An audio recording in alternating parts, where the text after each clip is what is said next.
And now I would like to welcome Zina Kacha up to the mic. Thank you, Brian. Yep.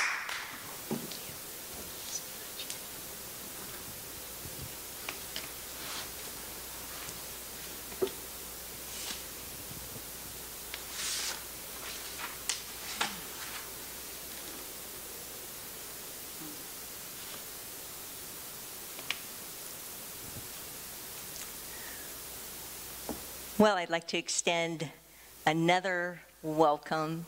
It feels so special. I can speak for myself, and I'm sure for my colleagues here tonight, to have each of you here, coming here, especially on a rainy night, to support us. So a deep sense of gratitude to each of you tonight. The title of my talk is Being the Love of Your Life. And it comes on the heels of having had an extraordinary experience. We had been, my wife, who Patty's here tonight, hi Patty. We had been up in Big Bear for 3 days, and prior to that we had planned how it was going to be, what the experience would be like, how exciting it was going to be in the snow. I don't know if you watch the Weather Channel, but there's a tremendous amount of snow happening right now in the mountains, and boy, we were not disappointed. So we got up, all the planning went into action, we were all packed and ready to go, and up to the mountain we went. We get there and it was spectacular. There was so much snow, and just the whole vibe was this essence of spirituality. And so we got our little place, we went out the back where we had planned to rent a place where there was trails for snowshoeing. And it's one of those things, you know, you get busy in your life, this happens, that happens, responsibility happens, and we tend to forget those things that really jack us up, those things that we really find important in our lives. And snowshoeing was one of those things for us 15 years ago. So many priorities have taken place, obviously, since then. And yet, this time, we had snowshoes, we had the environment, and we went out snowshoeing the whole day. Came back, hot chocolate, some marshmallows, and it was just perfect. That night, almost a foot of snow dropped. And it's so interesting how when snow drops, all the trails and tracks that were there the day before vanish. And you have a new slate to work with. So off we went again, having a beautiful day out in the snow, snowshoeing. Then in the evening, there was not a cloud in the sky. And the moon was like the Bhagavad Gita tells us, the moon was like a lunar mansion moon. It was brilliant. And it was plump. And we went out and we took a moonwalk. And it was so wonderful. And it brings me to my title tonight, Being the Love of Our Life. When we're in beingness, we're in the natural essence of who we really are. We're our authentic selves. Ernest Holmes talks a lot about this idea. He tells us to awaken the child within us.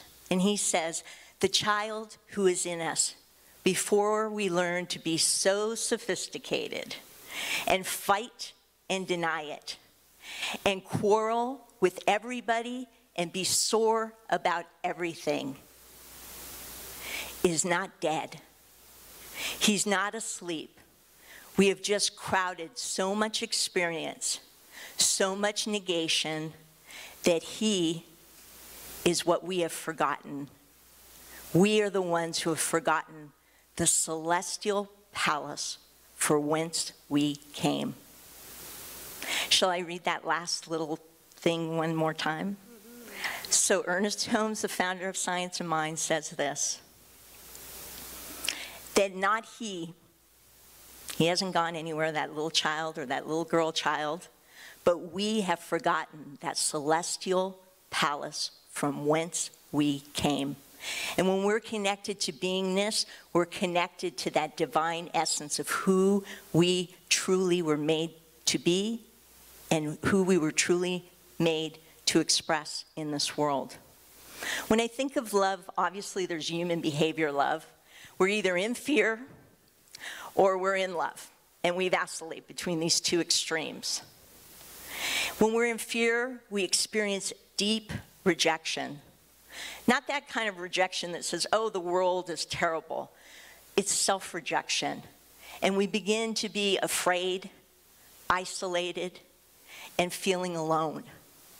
When we're in love, on the other hand, we have this intense feeling of affection. We feel these positive sensations and feelings within ourselves, and they vibrate out to those we love, to our communities, and beyond.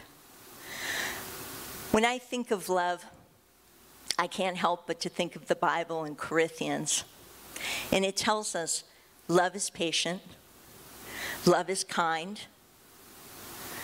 love doesn't envy, it does not boast, and it is not proud. What that means to me is that love does not defend itself, and neither should we. When I think of this topic again, being the love of our life, being that natural essence of spirit, being in that love of spirit, I can't help to fall on the side of life. Life is existence itself. Life is always happening, always moving, and as Ernest Holmes reminds us, it is an onward and upward spiral journey to the opening of conscious and the embracing of our divinity. This is really powerful stuff. Being the love of our life means that we relax. Let's try that. Relax. Yeah. Open. And be in all of the possibilities that come from being, from love, and from life. The Tibetan monk Tsuni Rinpoche tells us this about life. Life begins with love, is maintained by love, and ends in love. So my challenge, if you want to join me in a little challenge, my challenge is this. In your bulletin today, your program, there's a small affirmation, and we'll just go through it real briefly. And so as you move through this week, I invite you to practice being the love of your life. And repeat after me. I embrace my essence. I embrace my essence. I consciously relax and open to love. I consciously relax and open to love. I immerse myself in life. I immerse myself in life. And then as you move through the week, add one little extra piece to that challenge. Remember a time when you were passionate and loved something so much, and maybe you've set it down because of responsibilities, demands, requirements. Take this week to pick up the mantle of that wondrous, curious child and live the being of being the love of your life. Thank you.